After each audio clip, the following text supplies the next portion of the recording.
Hello everyone, যেদিনের ব্লগটা share করছি সেদিন ছিল 31st নাইট আর আমার এক দিদির বাড়িতে ফিস্ট ছিল। এখানে বিরিয়ানি চাপানো হয়ে গেছে আর এখানে হচ্ছে কুরকুরের চাট।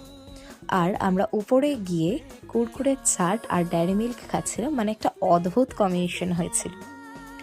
আর সেদিন আমরা ভীষণ মজা করেছিলাম সবাই মিলে। আসলে কি হয়, এই বিজি লাইফস্টাইলে না সেইভাবে মজাই করা হয় না। সারা বছর যত মজা ছিল সব মজাই একদিনেই করেছি।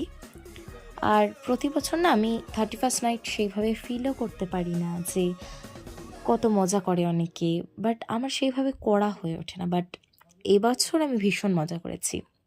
তারপর রাত 12টা বাজার পর আমরা গেছিলাম ছাদে, আর তারপর আমরা নিচে এসে এখানে সবাই মিলে বসে গল্প করছিলাম আর গান শুনছিলাম। তারপর হয়েছিল আমাদের মুভি নাইট আর আমরা ঘুমাতে গেছিলাম প্রায় 3:45-র সময়। আর হ্যাঁ, সেদিন রাতে আমরা ডিনারে খেয়েছিলাম চিকেন বিরিয়ানি, যেটার ক্লিপিংস আমার নেওয়া হয়নি। টাটা।